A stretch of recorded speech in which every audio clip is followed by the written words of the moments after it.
Bueno, amigos, buen día para todos ustedes. Nada más y nada menos Arenas y Rojas cantando ahí, poniéndole el sabor a la cosa. Llorar de barba. Ahí tú sabes que ahí como si fuera poco, después de esa voz, la voz es nuestra.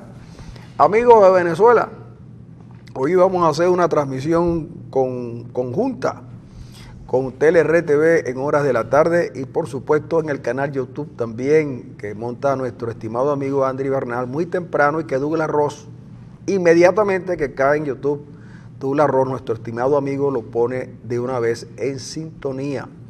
También los amigos de Periscope que nos siguen, ayer me dijeron que el tercer segmento estuvo flojo, se fue el tercer segmento, pero no fue por culpa nuestra, como habitualmente ocurre, sino fue por culpa de, ya usted sabe de quién, de aquellos que una vez fueron la empresa que unía y que ahora, ayer nos desunió, pero bueno, no importa.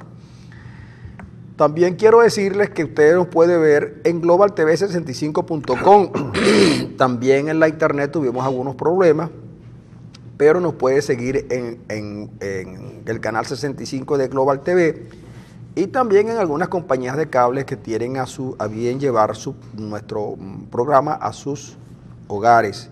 A todos les damos las gracias. Y por supuesto no podríamos comenzar hoy el programa si no tomamos en consideración las palabras que ayer dijo a los medios el señor vicepresidente de la República en el sentido de defenderse de las acusaciones muy graves, por cierto, que hace la Secretaría del Tesoro norteamericano. Y que quede como constancia que en Venezuela no es solamente el vicepresidente el que ha sido acusado, han sido acusados muchos de ellos y algunos, como el general Alcalá Cordones, señalan que ellos no tienen nada de qué sentir miedo, ni mucho menos, sino que ellos no saben por qué están allí. Porque hay acusaciones genéricas en el sentido de haber ayudado a la FARC y haber ayudado a estas cosas, pero la acusación contra el examen pareciera ser que tiene muchas evidencias. Por supuesto, yo esperaba una respuesta del vicepresidente mucho más contundente, al igual que del alto gobierno, porque diluyéndose en muchas declaraciones, tanto de dirigentes del partido como del propio presidente de la República, no se desprende una claridad en cuanto a lo que hay que hacer. Yo, por ejemplo, y esto quiero tomarme cierta libertad, siendo el propio vicepresidente, hubiera dicho, bueno, yo creo que aquí me tienen que investigar a mí también los organismos nacionales. Como quiera que yo no vivo en Estados Unidos, como quiera que yo no vivo en ningún otro país, sino en Venezuela, los organismos nacionales tienen que hacer una investigación. Yo incluso, en una jugada maestra, hubiera dicho, me voy a hacer a un lado para que la investigación se haga. Me hago a un lado para que la investigación se haga. Y el presidente Maduro, en vista de eso, acepta y se inicia la investigación que puede durar un día, 2 días, un año, 3 días, 2 meses, 6 meses, un año.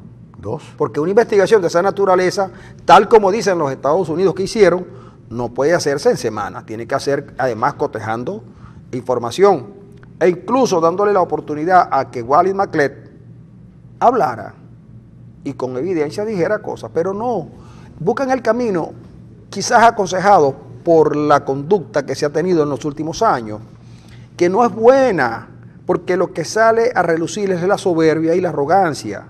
Soberbia y arrogancia que en este país solo pudo darse Chávez porque él fue el único electo de verdad. Pero resulta que son mal asesorados la gente, el gobierno es mal asesorado y cuando personas de buena fe les quieren ayudar, ellos lo rechazan.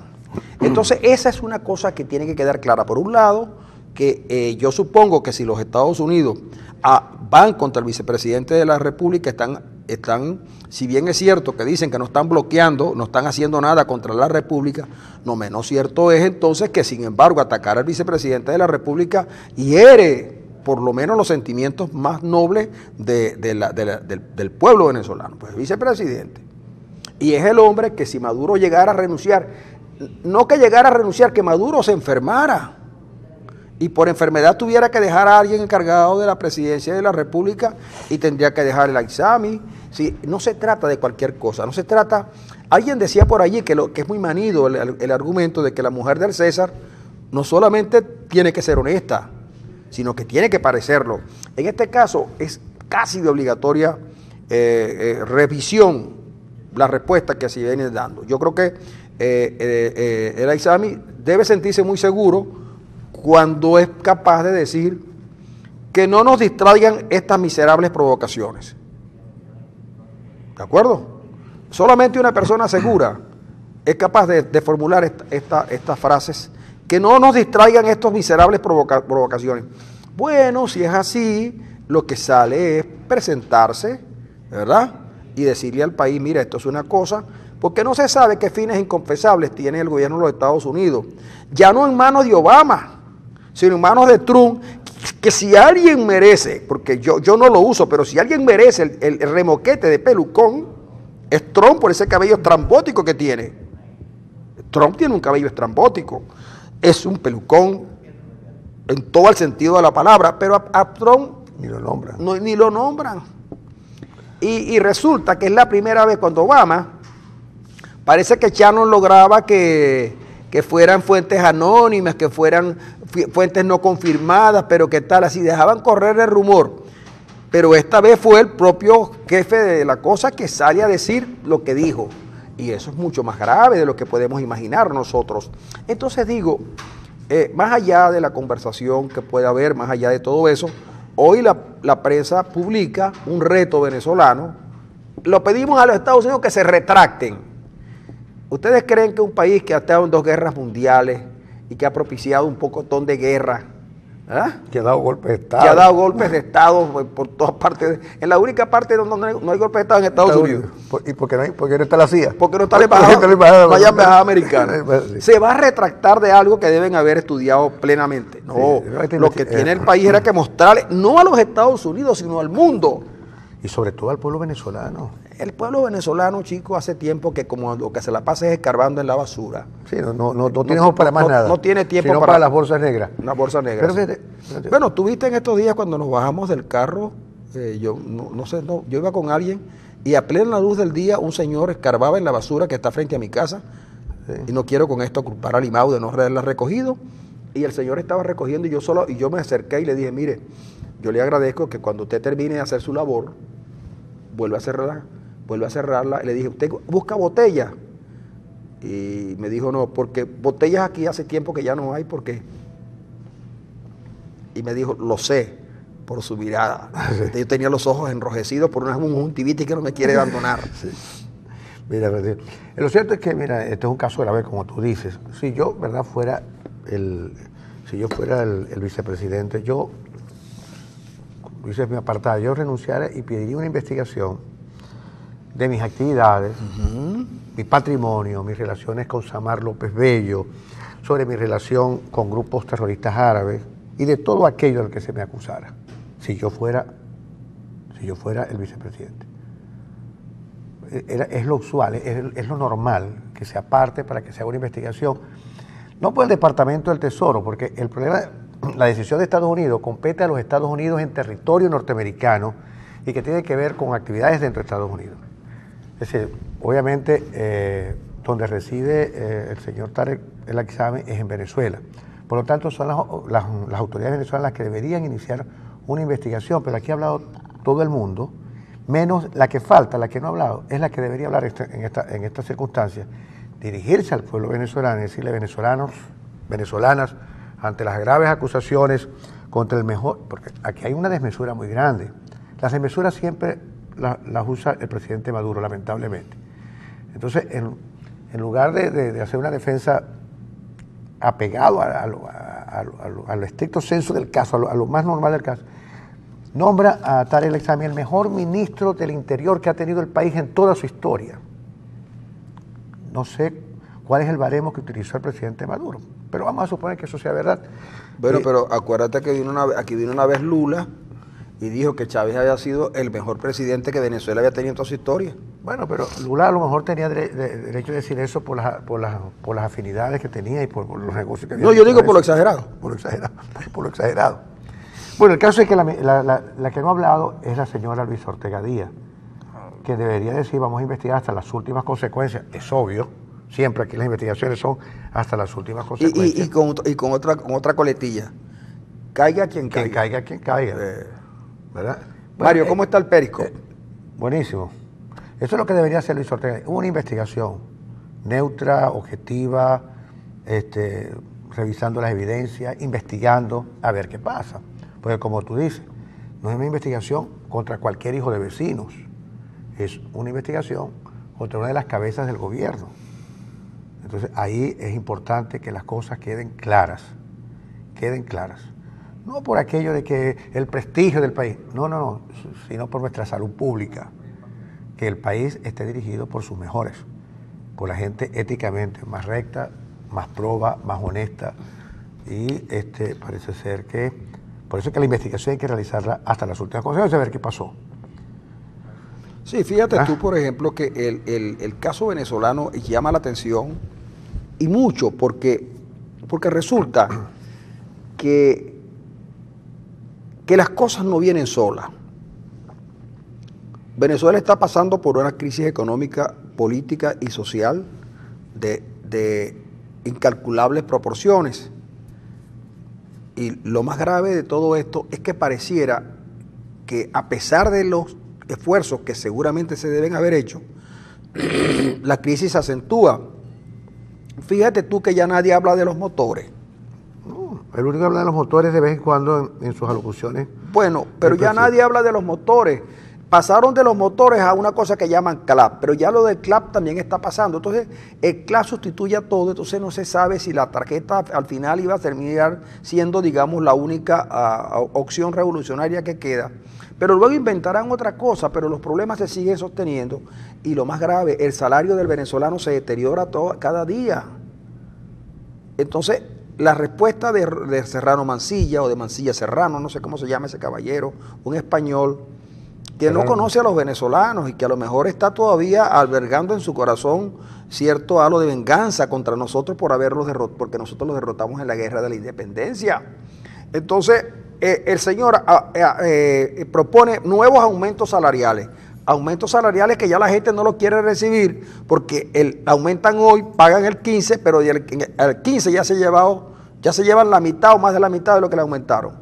Y con eso no pueden ni comprar una empanada. Si compran una empanada diaria, con eso no alcanza, porque una empanada está por encima de los 1.200 bolívares.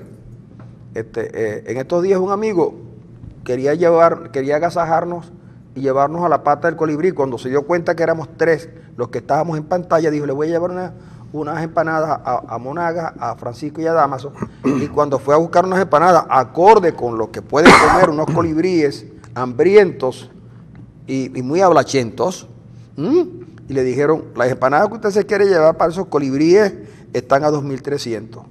Él había pedido 10 y le dije, y además pidió 10 y unos jugos naturales que estaban por el orden de los 1.800 los 3 jugos, y como él tenía que llevar para él, eran ya un tanto, y seguramente para la persona, el técnico que es Che Eucate, que está con nosotros, cuando sacó la cuenta le dijo, espérate un momento que voy al carro que se me olvidó la cartera. Y no volvió más. Y no volvió más. Ese no regresa más. Ese no regresó más. Y entonces me llamó con mucha vergüenza y me dijo, chico, no les puedo llevar ni pepitos porque están tan caros y Monagas les gusta tanto el pepito. Yo no sabía que Monagas estaba enfermo. De una cuestión estomacal y no podía comer mucho, ¿no? Bueno, por fin, entonces fíjense ustedes cómo se deteriora la vida del venezolano y el gobierno no hace nada. Pero entonces resulta que por ahí y por allí aparece Capriles enlodando a la patria, porque Capriles enloda a la patria cuando la gente dice que Capriles, dice el presidente de la República, que Capriles fue el único en Venezuela que recibió dinero de Odebrecht, en el entendido que Odebrecht ya sabía que Capriles iba a ganar la elección y le dio dinero adelantado por unas obras que supuestamente Capriles iba a hacer. ¿Por qué Capriles, en el momento en que se hizo la cuestión, aparecer Capriles todavía no era gobernador? Pero bueno, Odebrecht tenía su cosa. Pero la verdad es que fue una ligereza, presidente, acusar ayer a Capriles. Porque son 30 obras inconclusas que hizo Odebrecht en Venezuela. Y no todas están, por supuesto, en el Estado Miranda. No, y el presidente no dijo, mira, como esto, el presidente no dijo, esta obra está en tanto, tenía que haber hecho. Y dijo, lo único que dijo fue, nosotros tenemos cabilla y cemento. Entonces la gente dice, ¿por qué no las hicieron ustedes antes? Porque se las dieron a Odebrecht prácticamente asignadas a dedo. Ahora fíjate, hay fotografías, y hay todo un stock de fotografías del señor Lula, el presidente desaparecido Chávez, y Marcelo Odebrecht, compartiendo amigablemente en aviones, en encerronas, qué sé yo.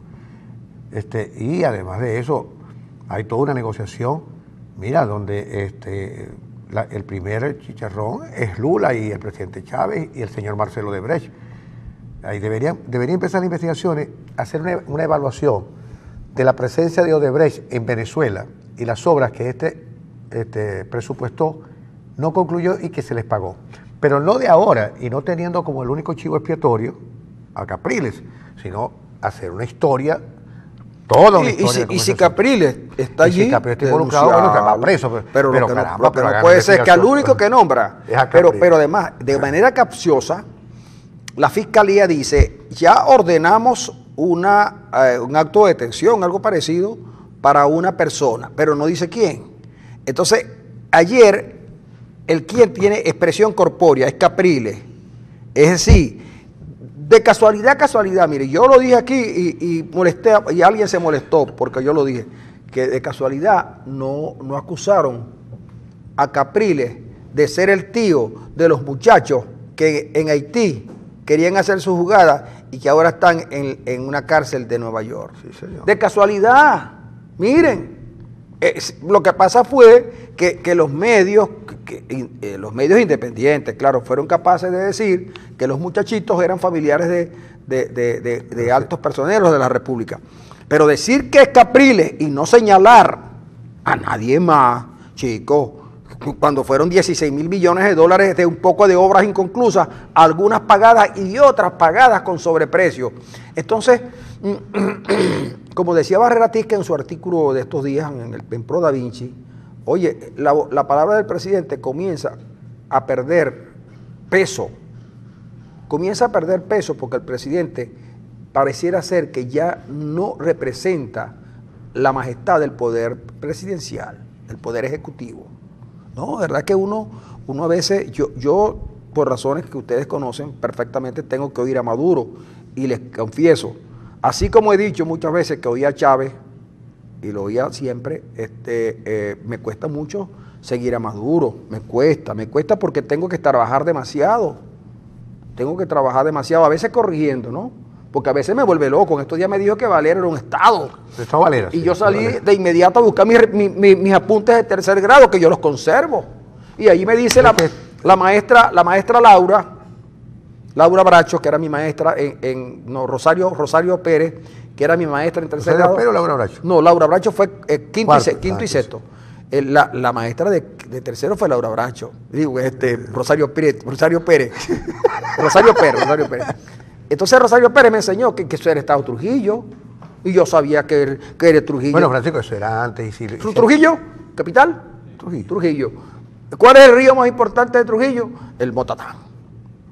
¿Cuál es la capital? Pues, tú podías aspirar a la gobernación de Trujillo, bueno, chico. Tú sabes más de Trujillo que Arias Cárdenas. No, y además de eso, tú no sabías que cuando uno llegaba a la puerta, un poquitico más arriba, ya se iba a convertir en el Estado Mérida. Cuando llegabas a Timote era de Mérida, a pesar de que las relaciones económicas y comerciales eran... Pero chico, cuando me dice Valera, yo me asusto. Desde que a mí me echaron la semejante broma de que yo frente al televisor viendo a Chávez y Chávez le pregunta a Merente 7 por 7 y dice 36, Arenas, yo confieso que no he podido dormir bien. No, yo sé que no puedo dormir bien, pero verdad, pero a mí también me conmocionó del Estado Valera, de verdad me conmocionó. Y entonces, por si fuera poco, un tipo me escribe y me dice, seguí diciendo que Boconó es del Estado Mérida. Y yo no he dicho eso. Sí, lo dije, me equivoqué alguna vez. Yo sé que Boconó es del Estado Trujillo y que es una ciudad bella. Arena, Dicen que es el jardín de Venezuela. Pero yo te voy a preguntar, ¿tú has visto en mí algunos rasgos de locura? A veces. Oye, tengo los ojos rojos, ¿vale? Y a mí me dijeron que a los locos, lo primero que se le ponían a rojo eran los ojos. Y el pelo blanco. Y el pelo blanco. Mira, tú eres una de las personas más racionales que yo conozco. No te preocupes por los ojos. Eso es conjuntivitis. Conjuntivitis alérgica. Pero ya te diagnostiqué conjuntivitis alérgica. Ya tengo muchos días con eso. Bueno, porque a lo mejor entonces me dijeron, el foco alérgico no lo has combatido. Pero ¿sabes qué? Me dijeron, lo primero que le pasa a los tipos como tú es que primero se les pone rojo, se le ponen rojos los ojos y después se les va poniendo rojo hasta el corazón. Bueno, es que el corazón siempre es rojo. No, es mentira, el corazón no es rojo. Esa ha sido una falacia. Ese que parduzco. Mira, Francisco, según Guarulla, las Fuerzas Armadas Revolucionarias Colombianas robaron 5 embarcaciones de la Guardia Nacional Bolivariana. Dice Guarulla. Yo, en lo personal, creo que la FARC nunca ha robado. Yo creo que las pidió prestadas. Y, obviamente, pero algo tuvo que haber pasado allí, porque 5 embarcaciones a la Guardia Nacional fueron robadas por la FARC. Oye, pasan muchas cosas en esos lugares lejanos de Venezuela. Hace más de un mes se cayó un helicóptero y la familia está preocupada y desesperada porque el helicóptero cae y parece ser que las instituciones que se dedicaban a buscarlo ya están abandonando la búsqueda. Ahora, ese helicóptero llevaba 13 personas y esas 13 personas tienen si tú familiares. Quieres, me dejas un ratito el helicóptero que lo tengo aquí también para que lo conversemos, porque yo tengo esa información desde hace unos cuantos días.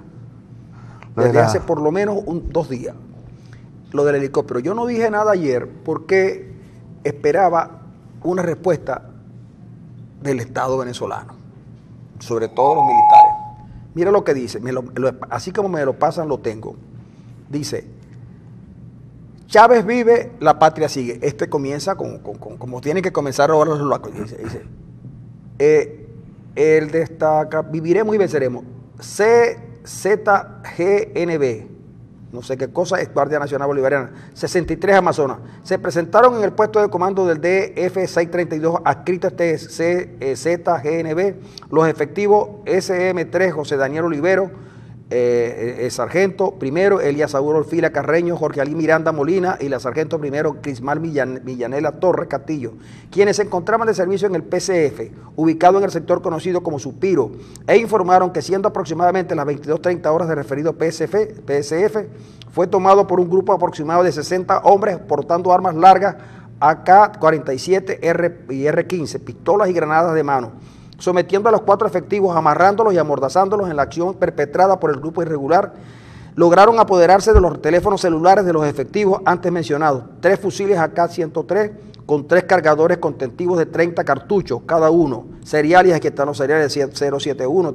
Asimismo, efectuaron destrozos y daños a la infraestructura y bienes muebles del PCF, indicando que de querer recuperar el armamento se debía hacer entrega de las 2 embarcaciones retenidas con su respectiva carga y detenidos que retuvo la Armada Bolivariana y las 3 que retuvo el comando del DF-632, específicamente en el PCF de Suspiro de la Guardia Nacional. El grupo que realizó dicha acción dijo pertenecer a las Fuerzas Armadas Revolucionarias de Colombia. Posteriormente, el capitán Clidel Ramírez, comandante de la primera compañía, a la cual está escrito el referido PCF, efectuó llamada telefónica a uno de los números de teléfono pertenecientes a los efectivos, logrando comunicación a través de uno de los equipos telefónicos con los ciudadanos, quienes se identificaron como el Bobine y el Cuñado, manifestando esto de que en el caso de no devolver las embarcaciones con la mercancía y con los detenidos, tomarán acciones más contundentes en contra de las unidades militares de la Fuerza Armada Nacional acantonadas en la jurisdicción de municipio de Atabapo del Estado Amazonas. Esta información la tengo yo. Esa es la del robo de las embarcaciones. Esto que está denunciando Guarulla lo tengo yo desde ayer, desde anteayer que me llegó la información. Yo no la muevo, no porque dude de la persona, porque yo me imagino en detalle, yo dije, si esta información la tiene esta persona que me la envía a mí, que no sé quién es tampoco, que me envía información de esta naturaleza, el gobierno debe informar. Y entonces si empalmamos con lo del helicóptero, entonces lo denuncia Guarulla. Guarulla lo denuncia y tampoco hay respuesta. Entonces, yo hasta dudo que sea gente de la FARC. Pueden ser gente que fue de la FARC. Dice que son paramilitares. Bueno, gente que fue de la FARC y que ya no lo es.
Aquí seguimos, amigos, informándoles que tenemos ahora, a esta misma hora, una cadena de radio y televisión, pero nosotros seguimos en Periscope para ustedes, porque el tiempo para nosotros no puede detenerse, entre otras cosas, porque ustedes saben que nosotros después de las 8 de la mañana estamos en la 94.7 conversando sobre una cantidad de temas. A lo mejor en la 94.7 Arenas le provoca hablar de lo que pasó ayer en el Estadio de los Príncipes.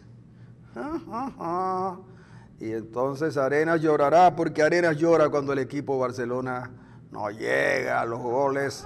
Pero bueno, eso será para más tarde, si acaso, porque yo como trabajo con él pone los temas en la radio. Amigos, nosotros seguimos porque Arenas estaba hablando del helicóptero.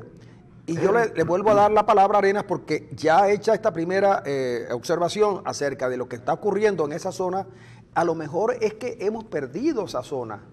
Yo creo que Chávez dijo una vez que limitábamos con la FARC, no con Colombia. Es que yo creo que el Estado venezolano es un Estado ficticio.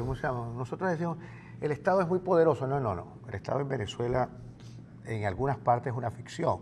Porque el Estado debería llegar a todo el territorio nacional. Y hay una parte del territorio nacional donde no hay Estado. El caso del helicóptero perdido, o extraviado, o no sé qué pasó. Pero ya no es mucho tiempo, chicos. Sí, claro, chicos, ya debió haber sido localizado, porque el helicóptero debe tener aparatos muy sofisticados para que en caso de que se produzcan estos accidentes, se produzca inmediatamente su localización, aún en la selva más espesa. Que a lo mejor ese es el caso, cayó en un sitio muy denso vegetalmente, pero esos aparatos tan sofisticados que además costaron una fortuna, no puede ser que se extravíe con 13 tripulantes, con 13 personas a bordo, donde se han dicho muchas cosas. El caso es que hemos demostrado que Venezuela ha entregado soberanía territorial a los garimpeiros, a los narcotraficantes, a los contrabandistas, hay una parte del territorio muy grande en la que el Estado venezolano no llega. No hay gobierno. Es decir, que ya no se puede hablar de los 912.050 kilómetros cuadrados que también nos enseñaron en geografía. En geografía, hace tiempo que nosotros no tenemos ninguna incidencia jurídica, política, económica y social en densos sectores de la frontera. No la tenemos ni con Colombia, no la tenemos con Brasil. ¿Por qué? Porque eso está tomado por grupos totalmente irregulares. Este caso particular imagínense, se robaron 5 embarcaciones de la Guardia Nacional Bolivariana. Entre las cosas que dice Guarulla es que no se trata tanto se trata de gente de la FARC que arremete contra la Guardia Nacional, porque ellos señalan que elementos de la Guardia Nacional están en conchupancia con grupos paramilitares que actúan en la zona robando y traficando con cosas.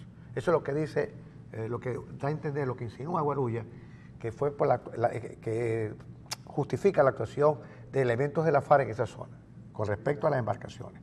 Ahora, como dices tú, puede tratarse de cualquier grupo. El asunto es, mira, la eficacia con la que hicieron esta cuestión. Ahora, uno le pide al Estado venezolano, no al Estado, al gobierno venezolano, porque aquí gobierno y Estado son dos cosas diferentes. Uno le pide al gobierno venezolano que, por lo menos en el caso del helicóptero, le dé una respuesta clara, contundente a los familiares. Son sus familiares los que están allí desaparecidos. Ellos no saben qué pasó con ellos. Yo estoy seguro que desde el Ministerio de la Defensa para abajo saben perfectamente qué es lo que ocurrió allí y dónde. Pero el asunto es el siguiente, que está bien que la Fuerza Armada no se preocupe por un helicóptero, porque la Fuerza Armada debe tener muchos helicópteros. Por ejemplo, yo coleccionaba carritos, de esos carritos prototipos, ¿no? De acero, que eran de acero, ¿no? Sí, antes, ¿no? Y los Hot Wheels. ¿Le llaman así? Hot Wheels. Entonces, yo tenía muchos Hot Wheels y entonces, claro, yo tenía un hermanito que también le gustaban los Hot Wheels, pero no le gustaba comprarlos. ¿Pero por qué los Hot Wheels? Porque eran carros, ruedas calientes.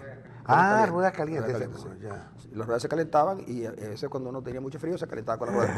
Pero bien, mi hermanito, que no le gustaba, a él no le gustaba comprarlo porque era caro para la época. Estás hablando de José, ¿no? ¿Tu hermano José? No, yo tengo dos hermanos que se llaman José Luis y José Gregorio, por tanto no sabía quién era de los dos, pero yo decía que era uno solo. Entonces yo, por ejemplo, como tenía muchos, no advertía. A eso le pasa a la Fuerza Armada. Como la Fuerza Armada ha comprado no sé cuántos helicópteros a los rusos, que no sé si se los hemos Acostado pagado. no, fiado. Yo lo que no sé No, es, fiado. yo lo que no sé es si los rusos, si el avión, el helicóptero lo tienen los rusos, porque cuando uno no paga, cuando tú sacabas un carro y no lo pagabas, Ay, un ¿dónde te agarraban? un día llegaba el agente de la compañía a quien tú le habías comprado el carro, que no le habías pagado, y te lo quitaba, lo incautaba. Lo incautaba. Quizás no le hayamos pagado a los rusos, porque con estos precios petroleros a lo mejor no nos alcanza para pagar los helicópteros y los llevar. Esa es una hipótesis.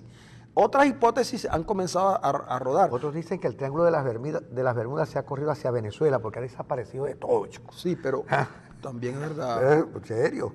El Triángulo está Bueno, chicos, arriba. no sabes que me contaron a mí que la oligarquía colombiana, esa oligarquía colombiana y madrileña y tal, y que corrieron el Estado Lara para que Arias Cárdenas no concluyera la Lara Zulia. Que cada vez que Arias Cárdenas va a llegar a la Lara Zulia, que mueven el Estado Lara. Mueven el Estado Lara. Chicos, ya aquí ya lo llevan casi por Yaracuy. Pero la oligarquía colombiana. Es que esa oligarquía colombiana, chicos, porque nada más que para hacerle la maldad a Arias, que van corriendo el Estado. Y Arias va llegando, cuando Arias va llegando con las maquinarias, se le mueven 30 kilómetros más, chicos, así no Y se entonces puede. la gente de un nuevo tiempo, que es peor todavía, dice, el sueño Rosales no ha sido realizado. Es una barbaridad. Bueno, entonces fíjate tú, por ejemplo, que se le pierda un helicóptero a la Fuerza Armada, no importa, pero la gente, los familiares, y llevan niños también, según se cuenta. Pero como tú dices, la Fuerza Armada debe saber, porque si esa Fuerza Armada no sabe y no lo quiere decir, es por alguna razón. Si la Fuerza Armada sabe y no lo quiere decir, es por alguna razón. Ahora, me pregunto yo, si de verdad la Fuerza Armada no sabe, ¿cómo puede hacer una guerra como la que planteaba Baduel de cuarta generación? ¿Cómo pueden hacer una guerra de cuarta generación si no consiguen un helicóptero, chicos? O si le atacan. Yo me acuerdo que una vez cuando Caldera hubo una cosa llamada Cararabo, agarró el ELN y le hizo lo que ya una cosa. Si no, fue el ELN en esa oportunidad. Y le sacó la lengua por la garganta. Y sin embargo, unos años después, no mucho tiempo, nosotros casi que tenemos en Venezuela al ELN funcionando, que la gente sabe, mire, la gente sabe de dónde está la guerrilla colombiana y reducirla. Se han apoderado de propiedades nuestras, propiedades que eran de venezolanos, se las quitaron a los venezolanos y las abandonaron y luego quedaron en manos del ejército. La gente sabe quién pasa los animales, la ganadería de Perijá se la han llevado toda para Colombia y saben quién la pasa y por dónde la pasan, pero prácticamente, y en estos días denunció un religioso, denunció que en Perijá el ELN tiene retenes, los llaman retenes porque así le dicen en Colombia lo que nosotros llamamos alcabala, retenes, y le piden los papeles y le piden las armas a los venezolanos y van por allí. Él lo denunció, mira, y el gobierno regional no dijo absolutamente nada. Entonces uno dice, bueno chicos, estos señores son gobernantes de Venezuela o son gobernantes de quién, porque nos están quitando el territorio. Mira, los guyaneses, que nunca se atrevieron y ahora están perforando, y resulta que el dueño de la empresa que estaba perforando en aguas venezolanas o reclamada por Venezuela en Guyana es ahora el secretario de Estado norteamericano. Imagínate tú. Tillerson, se llama el individuo. Claro. Bueno, ese es ahora el segundo de bordo del pelucón Trump. Te estoy diciendo que nosotros tenemos un Estado más aparente que real, porque nosotros hemos descuidado las fronteras, hemos cedido soberanía, hemos cedido territorio con nuestros vecinos y hemos cedido soberanía en términos jurídicos, en términos de seguridad interna con respecto a los cubanos. Probablemente el gobierno, este régimen ha sido uno de los más entreguistas que hemos tenido en la historia del país. Imagínense, bueno, yo tengo derecho a decirlo porque si el mejor ministro del Interior de Justicia de toda la historia es estar en el examen, yo tengo derecho a decir que este ha sido el gobierno más entreguista en toda la historia del país. El mismo derecho tengo. Pero como con este tema de la ISAMI, mira, hay que hacerle seguimiento a nivel internacional. Toda la prensa internacional le dio cobertura a esa denuncia. Pero yo te aseguro que para salir de la situación que tiene Venezuela, yo lo dije y la gente como yo le incorporo un poco de humor, algo de ironía y sarcasmo a mis intervenciones, la gente a veces no me toma en cuenta. Yo por eso no pude celebrar el Día del Amor. No tienes que celebrarlo hoy porque hoy es 15. No, pero yo no... El desgraciado que puso el Día del Amor el día 14. Sí. Es un verdadero desgraciado. Desgraciado, chico, antes de quincena. Antes de quincena, sí. ¿Ah? Pero yo no pude... Se no ama a nadie. ¿Oíste? Yo no pude celebrar el Día del Amor porque la gente a mí no me está tomando en serio. Porque la gente dice que yo no hablo en serio, que yo digo las cosas... yo digo las cosas seriamente. Es que tú cuando dices, mi amor, yo te amo. Mi amor, yo te amo. Por eso, pero la gente no me toma en serio, no me toma en serio, entonces dice, por ejemplo, me ha pasado muchas veces que cuando yo estaba estudiando, a mí me gustaba una muchacha de mi curso y de la facultad y de la escuela. ¿Quién es? No puedo decir porque eran muchas las que me pudieran gustar en su momento. Entonces, cuando ya pasó el tiempo y estuvimos celebrando no sé cuántos años de egresados de la escuela, una de ellas me dijo, oye, Francisco, cuando tú eras estudiante de la facultad de la Escuela de Economía, tú a mí me gustabas. Y yo le dije, ¿y me lo vienes a decir ahora? Porque tú también a mí. Entonces me dice ella, sí, pero es que yo nunca te tomé en serio, porque tú, incluso cuando tú te montabas en los bancos a dar tus discursos, la gente decía, ¿lo estará diciendo en serio o lo estará diciendo en broma? ¿Eh?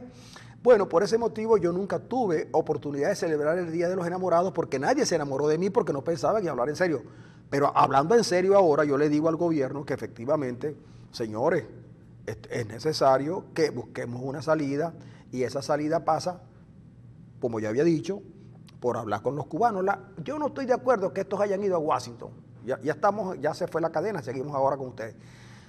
Yo no estoy de acuerdo que los venezolanos, estos parlamentarios, han ido a Washington. Ellos tienen que ir a Cuba. Una comisión que integre Ramos Ayub, Capriles no me gusta Capriles para comisiones.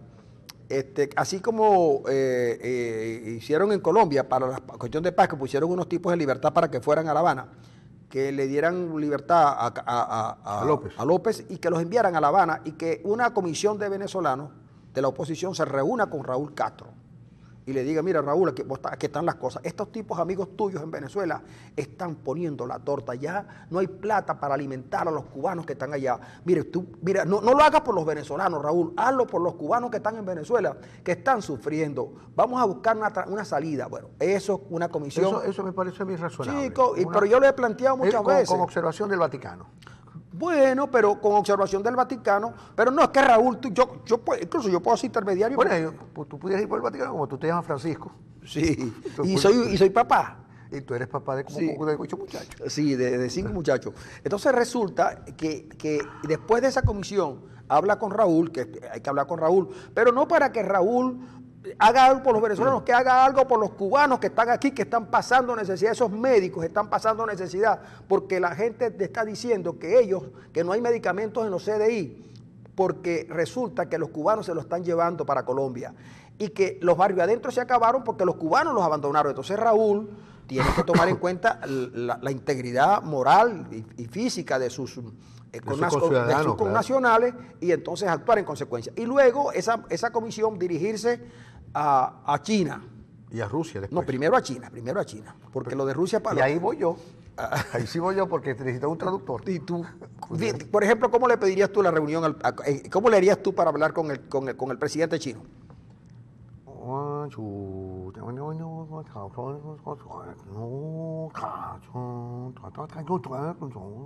Exacto, como interlocutor valedero. ¿Qué le dices ahí? Ahí le digo, mire, nosotros deseamos hablar con ustedes porque queremos resolver el problema grave que hay en el país. Estamos decididos a que si ustedes nos apoyan en el proceso de transición, pagaríamos totalmente la deuda que nosotros hemos tenido con ustedes. Y traduce lo que te va a decir el tipo.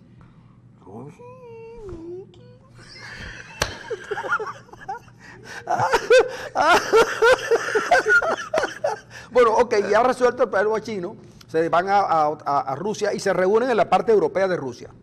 Sí, ¿Ok? Y entonces con los rusos le dicen, mira, nosotros le vamos a... Ahí va el hijo de Putin. Ahí va, no, claro, todos los hijos de Putin van. Entonces, claro, esa comisión va y habla con los rusos y le dice, mira, nosotros le debemos a usted una cantidad de dinero en armamento. Nosotros le vamos a seguir comprando los repuestos, pero vamos a tratar de que... Entonces los rusos, y eso sí, también lo mismo, decirle a los rusos, señores, le vamos a pagar lo que les debemos, siempre y cuando esa deuda esté certificada. Y si no está certificada, nombramos una comisión para que negocie la cuestión. Bueno, a partir de esa conversación es que en Venezuela se puede comenzar a hablar, porque entonces Cuba, China y Rusia presionan a Venezuela, a Maduro y compañía, y a Padrino, para que entonces se haga una conversación, ahora sí, con seriedad, para tratar de sacar a Venezuela de la crisis en la que está. Esto lo he propuesto yo muchas veces, pero como yo he dicho ya anteriormente, no me hacen caso, porque como yo le incorporo a Gaudio Humor y la gente dice que yo no se sabe cuándo hablo en serio ni cuándo hablo broma, entonces no me hacen caso. Pues y yo por eso le confesé algo que no se lo había dicho nunca a nadie, que yo nunca he celebrado el Día de los Enamorados porque nadie se ha enamorado de mí porque me tienen desconfianza. Sí, y de verdad que eso es cierto. Eso es cierto. Ahora, yo iría más lejos. ¿Tú irías más lejos? ¿Para dónde irías tú, por ejemplo, más lejos que de China? Australia. No, yo en el sentido de que yo decía, mira, vamos a empezar de cero esta cosa. Está bien, nosotros le pagamos la deuda, empecemos de cero. No. Es decir, ustedes hablen con el gobierno venezolano, díganle que no pueden seguir gobernando el país de esa manera, que es hora de que se tomen unas vacaciones, digamos que por 10 años, que dejen el poder a otra gente para que enderecen el país. Una vez que enderecen el país, pueden retomar el discurso del 92 y empezar a trajinar un nuevo golpe de Estado y decir que lo que se ha hecho no sirve y todo lo demás. Pero por lo menos vamos a enderezar el país para que la gente deje de comer en la basura. Aquí nos está escribiendo una persona que el mensaje parece una exageración, pero se lo voy a leer tal como me lo escribe. Buenos días, me llamo Raúl Guanipa, vivo en San Rafael. Y vi hace unas semanas atrás a una persona, óigase bien, comiéndose un perro que estaba muerto al lado del centro comercial San Rafael. Esa persona guardaba partes del animal en su bolso. Esto puede ser verdad, puede ser una exageración, puede ser mentira, pero da su nombre además. Bueno, supongamos que esto sea una exageración, pero hemos visto personas que comen de la basura. Hemos visto que este modelo nos ha llevado a una terrible situación, que el modelo no funciona, que el modelo no sirve, que el modelo está quebrado. Y por lo tanto, nosotros le estamos pidiendo al mundo que convenzan a esta gente de que por lo menos dejen que el país se enderece, pero no se pueden enderezar con ellos por una sola razón, porque ellos viven presos ideológicamente de un modelo que nunca ha funcionado en ninguna parte. No únicamente eso, a los 10 años vuelven a repetir la misma historia porque la historia se muerde la cola. Vimos lo que pasó en Nicaragua. ¿Quién gobierna en Nicaragua? Los mismos que produjeron un desastre y lo siguen produciendo. Pero ¿por qué en Venezuela gozamos de muy mala memoria? Y dentro de 10 años estoy seguro que las golondrinas volverán. Así que bueno, Mira, hay para todos, hay para todos. Sí, yo creo que de lo que se trata ya es de que no se trata de los mediadores ahora, ¿no? Se trata de por lo menos un poco de sentido común. No le estamos pidiendo sino sentido común. Exactamente. Porque está bien, puede haber represión. Mire, pueden haber represión, pueden acabar con los partidos políticos, no en una cosa que es absurda. El Estado garantiza que haya elecciones. No que para que haya elecciones tienen que haber partidos. No, señor. En este país debe haber elecciones, porque así lo contempla la Constitución Nacional. El CNE no tiene autoridad política para decidir algo que está en la Constitución, ni siquiera con el aval del TCJ, porque el TCJ tiene una sala constitucional para interpretar los vacíos que en la propia Constitución se den y entonces resolver en consecuencia, pero nunca para vulnerar y cambiar lo que en la Constitución está. Lo que quiere decir que el CNE debió convocar sus elecciones. Si no va nadie, bueno, eso es otra cosa. Si solo va un partido y gana el PSV, otra cosa. Pero lo que no puede ser es vincular, atar las elecciones a que los partidos se vayan a renovar su presencia. Porque un país, si los partidos deciden no renovarse, no hay elecciones, entonces nunca. Así es. Es extraño, pero yo lo atribuyo a que las señoras del CNE no son autónomas, ya son, digamos, apéndices del Poder Ejecutivo, son una secretaría técnica del Poder Ejecutivo, pero están violando la Constitución. Entonces, lo que tiene que haber es una claridad de que es preciso sacar al país de donde está, y la única manera es tratando de buscar fórmulas que permitan avanzar. Obvio que va a haber contradicciones, sin duda. Obvio que va a haber contradicciones, pero esas contradicciones hay que colocarlas en un sitio para poderlas gobernar. Mientras tanto avancemos sobre los acuerdos, porque yo estoy convencido que el país que en la fuerza que gobierna debe haber sectores democráticos, pocos, porque se expresan con mucha dificultad, en lo que gobierna, porque Marea Socialista, Navarro y compañía, ya esos no son del gobierno, eso es otra cosa.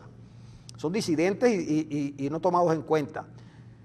Y en la oposición hay diferencias de cómo avanzar, pero lo importante es cambiar las cosas, lo importante es tomar 5 o 6 medidas importantes que sean necesarias para que el país recobre la cordura, porque el país está en un estado de locura. Bueno, y entonces el gobierno no quiere, porque el gobierno lo único que tiene claro es mantenerse en el gobierno de por vida para poder utilizar los bienes del gobierno a su antojo, para poder utilizar BTV, para poder utilizar los organismos del Estado para chantajear y extorsionar, para poder utilizar los recursos ingentes que tiene todavía el Estado para su provecho, para convertir a PDVSA en un apéndice del partido. En fin, esas cosas se tuvieron y ya no se pueden seguir teniendo, se perdieron. Las perdieron, y las perdieron por sus malas políticas, las perdieron porque ya no tienen el apoyo a la gente, lo perdieron. ¿Qué vamos a hacer? Pues, si lo perdieron, lo perdieron. Aquí está, mira, dice José Aguilar, consultor internacional de generación eléctrica, señala que la partida presupuestaria rondaba los 3.100 millones de dólares, un equivalente a 1.435 dólares por megavatio, porque el gobierno prometió electricidad con acuerdo de Odebrecht. Y aquí te dice, los convenios del gobierno con la empresa brasileña, salpicada de escándalos por pago de comisiones, se extendieron a obras de generación eléctrica. La constructora tenía desde 2007 la participación directa del proyecto de la central hidroeléctrica Manuel Piar Tocoma, que generaría 2.160 megavatios al sistema eléctrico nacional. Este señor Aguilar dice que la partida presupuestaria rondaba los 3.100 millones de dólares. Y entonces el Costa apuntó por la participación de las empresas Salini, Imperio de Italia y Vinclair de Venezuela, que levantaron los estudios de suelo, movimientos de tierra, desviaciones del río y obras civiles de las presas, casas de máquinas, aliviaderos, descarga de fondos, diques y subestaciones, con obras de transmisión asociadas. Por eso es que Maduro, cuando dice, como si fuéramos unos tontos, como si fuéramos que estuviéramos en el siglo XIX, o a principios del siglo XX. Tenemos cabillo y cemento para terminar las obras que hizo Odebrecht. Te pones a dar cuenta que una represa no la pueden construir solamente con cemento y cabilla, Maduro. Entonces, lo que yo digo es que de verdad el gobierno nos toma por imbéciles. Yo creo que el gobierno tiene la firme convicción de que los venezolanos somos imbéciles. Yo creo que sí. Sí, obviamente, porque nos trata como tales. Eso sin lugar a dudas. Yo creo que lo de Odebrecht sí, no se desvía hacia Capriles y ponerle a él haberse quedado con 98 millones de dólares de las comisiones que dio Odebrecht. Sí. Arena, podrán hacer lo que dijo Maduro. Vamos a meter preso a Capriles. A Capriles andaban buscando meterlo preso. Yo creo que a Capriles lo que hay que dejarlo libre. Si el gobierno quiere tener una cierta ventaja, debe dejar a Capriles libre. Pero meter preso a Capriles tampoco le va a dar a Capriles mucho más de lo que ya tiene. Pero resulta que metiendo preso a Capriles, el mundo, que ya está dudando, cuando metieron preso a los brasileños, porque estaban tomando fotografías de la obra inconclusa, de una obra que no comenzaron prácticamente, y los mete preso al SEBIN, y les quitan los equipos, en el mundo saben que Venezuela está encubriendo a Odebrecht, y apenas ayer se fueron para las oficinas de Odebrecht y las allanan, la inteligencia militar, no el SEBIN, las allana la inteligencia militar, igualito que hicieron en la faja del Orinoco, que no fue el SEBIN, sino inteligencia militar. ¿Y sabes qué hicieron la gente? Ya la gente se había ido. Por supuesto que los habían citado en Venezuela, los habían citado para el Parlamento y se fueron, pero resulta que la información está en Brasil y está en Suiza, en Suiza está toda la información de los nombres. Por eso es que Maduro, cuando Maduro amenaza a Capriles y le aparezcan los del gobierno, que tiene que ver si es que las obras de infraestructura grandes las contrata el gobierno, ¿qué va a pasar? Que Maduro va a decir, voy a meter preso a este, o se va a tener que callar, o va a creer que el venezolano sigue siendo un imbécil para pensar que la plata se la dieron a Capriles y no se la dieron a nadie del gobierno. No parece, mira. No parecen cosas de gente inteligente. En Colombia hay un escándalo armado porque el señor Mendoza, Duda Mendoza, que es un publicista, un experto en imagen, le favoreció con unos dólares de Odebrecht, con bastantes dólares de Odebrecht, a una candidatura a Zuluaga. Pero ese mismo señor estuvo en Venezuela asesorando la campaña del Corazón de la Patria, pero porque Maduro no lo quiera reconocer, eso realmente ocurrió. Entonces, amigos, no tiréis piedra a la casa del vecino. Si tienes tejado de vidrio, ¿no? Si tienes tejado de vidrio, yo tenía una cuña en la radio que decía, si usted tiene techos de alugla Zulia, tírele piedra al vecino, porque esos vidrios son tan buenos que usted puede pelear con el vecino. Pero ese no es el caso. Y le puede regalar las piedras. Ese no es el caso del techo. Pero eso no es el caso del techo del gobierno. Sí, señor. Para nada. Para nada. Nos vamos, ya estamos listos para marcharnos, Mario. Todavía. No, a la pausa, claro, claro.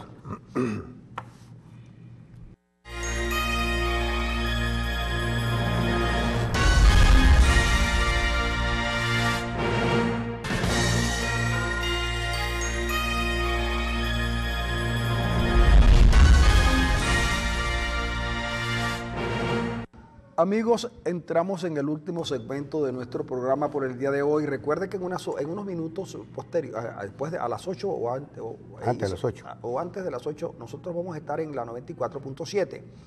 Hemos cambiado para una emisora más cercana al canal, y entonces nos vamos de aquí a hacer la radio, Arenas y yo en la radio, pues por supuesto con mucho contenido regional. Como es lógico, el programa de televisión va mucho más allá.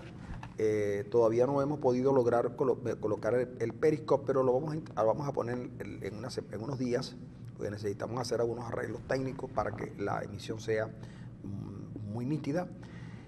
Pero quiero decirles que... quiero decirte una cosa. El puente Nigales va para el 2082. No me diga. Sí, ¿quién lo está prometiendo? Aquí dice. Ritmo de trabajo en el puente Nigales lo proyectan para 2082. Oye, te voy a decir una cosa, caballero. Yo creo que yo en ese momento no voy a estar en la inauguración. Yo creo que yo no voy a estar ni siquiera en la inauguración de la Lara Zulia. Porque si los colombianos siguen, la derecha colombiana, la oligarquía colombiana sigue moviendo el Estado Lara, yo creo que yo nunca voy a llegar a ver concluida la Lara Zulia. Pero no importa, gobernador, cuente con mi apoyo, porque yo sé que usted, la oligarquía colombiana, le está haciendo la vida de cuadrito. Pero yo quería comentarte algo muy doloroso. Antes de lo doloroso, quiero decir que hoy está de cumpleaños María Eugenia Rojas Blanco, mi hija, y entonces quiero enviarle, yo sé que ella está pendiente del Periscope y de la transmisión de Global TV, y entonces, bueno, le voy a enviar toda la felicitación y le digo que yo la quiero mucho. Bueno, ahora sí voy con una nota que mucho más, digamos que lo contrario de todo esto. Tú sabes que en días pasados, en el mes de noviembre o en el mes de diciembre, a inicios de diciembre, secuestraron en Caracas a un niñito de 15 años. Después se supo que este niño en San Agustín, no sé si en San Agustín del Norte o San Agustín del Sur, allá en Caracas, era hijo de un jugador de apellido Manaure, un jugador de basquetbol. Como yo sigo poco el basquetbol, no sabía que Manaure era jugador de basquetbol, y además de eso, que juega con un equipo, creo que de Puerto Ordaz. Pues bien, secuestraron al niñito, lo llamaron, no sé de verdad para qué lo llamaron, pero lo llamaron y él sabía que su hijo estaba secuestrado. Él en la angustia trató de hablar con el presidente Maduro. Parece que no lo atendieron. Y bueno, la última que supe de Manaure es que él dice que no dormía esperando al teléfono a ver si lo llamaban, pues no lo llamaron. La policía descubrió que un familiar de Manaure tenía un familiar preso en Tocorón, y que de allí se había dado la orden de secuestrar al hijo de Manaure, me imagino para quitarle los bolivaritos que el hombre se gana aquí jugando basquetbol. Bueno, la noticia pareciera ser que no impactó mucho a los medios públicos, tampoco pareciera haber impactado a la policía, de eso no se supo nada. Lo cierto es que ayer nos enteramos que el niño murió. Lo asesinaron el 1 de enero. Oye, tiene más de un mes. Sí, lo asesinaron el 1 de enero. Y bueno, entonces, ¿qué produce esto? Puede producir un gran dolor, también rabia, también mucho miedo y mucha tristeza. Oye, increíble. Oye, un niño de 15 años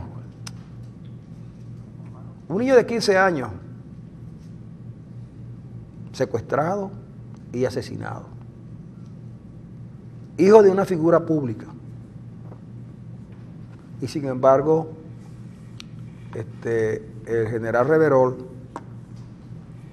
dijo que ese problema no era de Maduro ni del gobierno. No, claro que es un problema de uno. Era un problema de los venezolanos. Por supuesto. Manaure debió estar en su casa cuidando a su muchachito. Imagínate tú. Oye,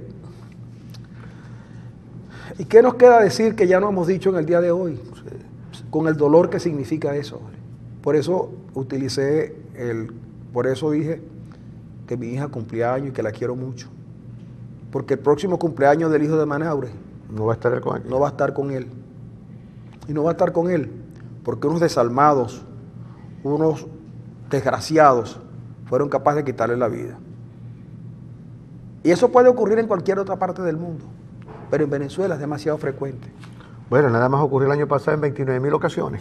Que mataron, que asesinaron Arena, a gente. Yo fui el fin de semana, el sábado, a Cabimas y tomé la avenida que va por La Rita. ¿Ibas temblando? ¿Ibas con miedo? No temblé, sino que como yo estuve trabajando un tiempo en Cabimas, en la Universidad Rafael María Baral, dejé unos amigos, y normalmente esos amigos de la carretera, y por allí por Punta Iguana, me paré, porque hay un señor que por ahí vende un agua de coco casi en primera. Y entonces, como me dice, después de los saludos de rigor, me cuenta que el día anterior habían ocurrido unos asesinatos allí de dos mujeres. Y yo dije, están matando también las mujeres en La Rita. Me dice, aquí están matando a todo el mundo. Y no es posible, no sabemos qué pasa. Sicarios van y sicarios vienen. Eso es una cosa que hay, de la delincuencia. Y me dice, mire, y usted que está en los medios, ustedes saben mucho más que yo, pero aquí en la zona del municipio Santa Rita, es frecuente ver bajar avionetas y elevarse avionetas en aeropuertos particulares que hay en haciendas y cosas de esas. Y yo le dije, y si usted lo sabe, lo sabrá la policía. Y me dijo, sin duda que lo sabe. Porque antes en La Rita llegaban los barcos, llegaban peñeros con contrabando, sí, de whisky, de picarillo, queso y cosas de esas. Y también en los puertos de Altagracia. Y entraban por el lago. Entonces, pero me dice, miren, eso era, con eso la gente vivía bien. El contrabando nunca fue un problema. En esa zona fronteriza, el contrabando siempre fue parte de la vida. Una actividad normal. Parte de la vida de la gente. Yo me acuerdo cuando yo vivía en Margarita, que era niño, sabía que había contrabando y algunas partes cuando llegaba la Guardia Nacional, que en ese momento la Guardia era fuerte en esas cosas y buscaba a los contrabandistas, pero siempre había, ¿no? Bueno, pero ahora me dice, el nuevo negocio de La Rita es el sicariato. Es el sicariato, a pesar de que esta es una zona turística que se ha visto menguada, porque mucha gente, muy poca gente se para ahora a comprarle agua de coco acá. Lo que pasa por aquí es porque tienen una obligación. Y lo mismo parece que lo mismo ocurre en La Cañada también. Lo mismo en La Cañada, donde la gente iba también a la gastronomía de La Cañada. Es una cosa divina. Desde el puerco asado hasta los bollitos de cerdo. Y comida cañadera, y la gente le da miedo. Y a los puertos de Altagracia, que también se ha convertido en una zona. De verdad que la inseguridad es uno de los grandes problemas nuestros. Y yo sé que, por ejemplo, en Maracaibo, en el Zulia, sobre todo en Maracaibo, está Viallo Parisi, que es un buen policía, más allá de sus inclinaciones políticas y tal. Incluso yo supe que la gente del PSV le recriminó a Arias Cárdenas que haya nombrado a Parisi. Pero Parisi lo dijo, el problema no es que no podamos, el problema es que las policías no tienen cómo combatir el delito, porque tienen que buscar a la gente y formar. A un policía tiene que ser formado, pero la primera gran formación para el policía es que vea que los jefes son gente honesta, pero cuando los jefes de los policías son deshonestos, el policía de abajo no le queda otro camino que hacer lo mismo. Ayer había una denuncia en un periódico que decía que los policías municipales se han convertido en una suerte de policía industrial. Claro, chicos, porque con los sueldos que ganan, con lo que le pagan a los policías, no les alcanza. Entonces ellos se rebuscan, porque esa es la palabra que se usa, cuidando negocios, vigilando. ¿Cómo se llama? Y llevando depósitos a los bancos. Y uno se los tiene que agradecer a ellos. ¿Por qué se lo agradecemos? Porque de esa manera podemos llegar a un sitio y estar tranquilos, más o menos seguros. Más o menos. Ayer me comentaba alguien que iba conmigo en el carro y me decía, mira, Francisco, tú sabes que una de las maneras para tratar de proteger a la gente es haciendo los cafés en la planta alta de los edificios. Porque les cuesta más subir. Porque les cuesta más subir y entonces, pero no porque no hayan atracado apartamentos, pero era un poco, ya estamos hablando de la desesperación. Entonces, el general Reverol genera cuadrantes y más cuadrantes, que no tampoco es una idea original nuestra, pero no resuelven nada, porque el asunto es que no tienen dotación, no tienen equipos, no tienen carros, y los policías están mal formados. Y porque además, Francisco, hay un elemento que disparó, hay un dispositivo que disparó la delincuencia, que es el discurso mismo de la violencia.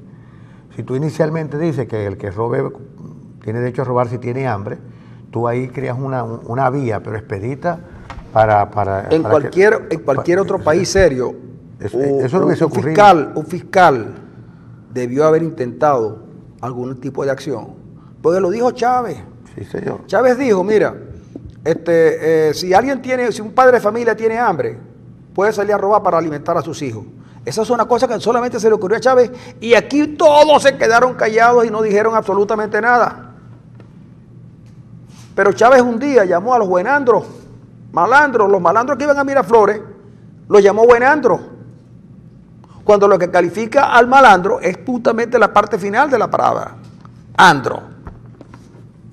Entonces los malandros son los que no van a Miraflores y los buenandros son los que iban a Miraflores. Entonces, miren, necesitamos otra gente para que el país cambie de verdad, para que el país recupere lo que yo voy a decir, que no es la palabra correcta, la cordura. Este país es de loco, ¿no? Y ¿saben quiénes son los que más mueren? Los jóvenes. Los muertos, yo veo la página de sucesos y siempre los muertos están entre 19 y 25 años. Claro, chicos. Están acabando con la juventud. Aquí se ha producido, primero, la migración de jóvenes y segundo, la muerte de jóvenes. Claro, chicos. Es una cosa impresionante. Están acabando. Por eso es que la edad del votante venezolano se ha aumentado. No hay jóvenes. O los matan o se van del país, imagínate tú. Oye, por cierto, esto es un servicio público, vamos a hacer, a ver si la alcaldesa o el gobernador escucha lo que les voy a decir. Frente al Banco Provincial de Delicias Norte, hay una señora muy humilde con su hijo, inválido, discapacitado, en una silla de ruedas. Esa señora no tiene ya silla de ruedas, la silla de ruedas se está cayendo, se está desmoronando con ese señor. Ojalá que el gobernador o la alcaldesa, si nos están viendo o nos están escuchando, regálenle una silla de ruedas a esa señora para que ponga a su hijo, porque se le va a venir al suelo, porque no tiene cómo hacerlo. Ella está frente al banco esperando que cuando salgan los clientes le den algo, porque en verdad es una señora muy necesitada, y lo que más necesita en este momento no es tanto que le den dinero, sino que le den una silla de ruedas para su hijo que está allí en circunstancias muy precarias, pues, ¿no? Así que ojalá que el gobernador o la alcaldesa nos escuchen y acudan al llamado de esta señora. Creo que el señor es de apellido Cárdenas, creo que el señor de apellido Cárdenas. Bueno, Francisco, estamos ya a punto de irnos. Bueno, no, todavía faltan unos... podemos, que la gente se queja, la gente dice que nosotros y que nos vamos ahora a las 8 y que nos vamos a desayunar. No, mire, al contrario, nosotros desayunamos a las 10:30 de la mañana. Y usted, mire, usted haga lo siguiente, usted nos sintoniza en la 94.7 a partir de las 8, de las 8. Estamos allí conversando hasta las 10 de la mañana. Y mañana es miércoles, mañana es jueves. Mañana jueves vamos a estar nuevamente con ustedes conversando, pero eso no quiere decir que nos vayamos en este momento, porque no hay razón para marcharnos sin que, por ejemplo, no comentemos un poco lo que ha venido ocurriendo en el seno de la unidad. Por fin, la unidad, y que estaba reestructurándose, no se reestructuró. ¿Y cómo se iba a reestructurar la unidad si pusieron a reestructurarla a uno de los mejores amigos de Ruperti, a Juan Carlos Caldera. ¿Tú no viste la cosa de la unidad? Ponen al Chuo Torrealba porque no lo podían despedir porque seguramente no tenían con qué pagarle los sueldos atrasados y las prestaciones sociales. Ponen un señor de apellido Guedes que entiendo que es de la causa R, pero la causa R es un partido menor. Y colocan a Juan Carlos Caldera, el mismo caballero que yo no tengo, yo creo que Caldera es un muchacho, un joven ingenuo, a quien llevó Eliodoro Quintero para que Ruperti le diera unos dolaritos. No, dólares no, bolívares. Bolívares. Y entonces resulta que, bueno, que le hicieron aquella trampilla, pero eso no quiere decir que para darle, ¿cómo te digo yo? Para darle confianza a los venezolanos, pongan a reestructurar al partido, a la mesa de la unidad, Juan Carlos Caldera. Yo cuando vi eso, mira, cuando yo vi eso, Arena, me pareció estar viendo al nuncio apostólico venezolano, a Giordano. Giordani. A Giordano, Giordano. Sí, me dio, porque Giordano yo lo vi, a mí me cuentan fuentes muy cercanas a la iglesia en Venezuela, que este Giordano,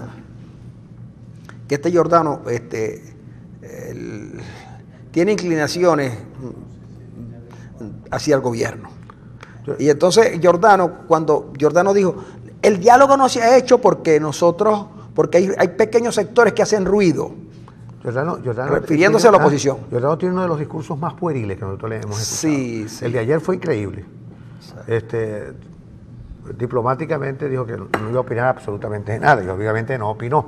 Y tiene razón en no opinar, pero la verdad que su presencia en la mesa de diálogo y en actos chavistas deja mucho que desear de su es como cuando Chemel habla de las encuestas. Cuando Chemel habla de las ayer encuestas. Dijo que el PSUV era el partido que despertaba más simpatías en Venezuela. Sí. Mira, de verdad, Chemel, no hay nada ligado al gobierno que cree simpatía en el pueblo venezolano. Sí, y Chemel lo sabe.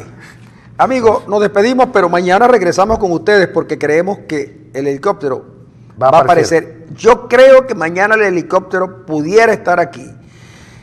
Si Dios quiere, yo voy mañana a tener aquí a Trump, aunque sea un ratico, para que nos diga qué es lo que piensa hacer con Venezuela. Bueno, trae. Bueno, mañana. Porque ya consciente que yo esté aquí, ya. No, todavía no. Me dijo que no. Que probablemente viniera, y que si tú estabas, no. Bueno, yo no vengo. Venía en el helicóptero, y si tú estabas, él se devolvía para. Yo no voy a venir. Amigos.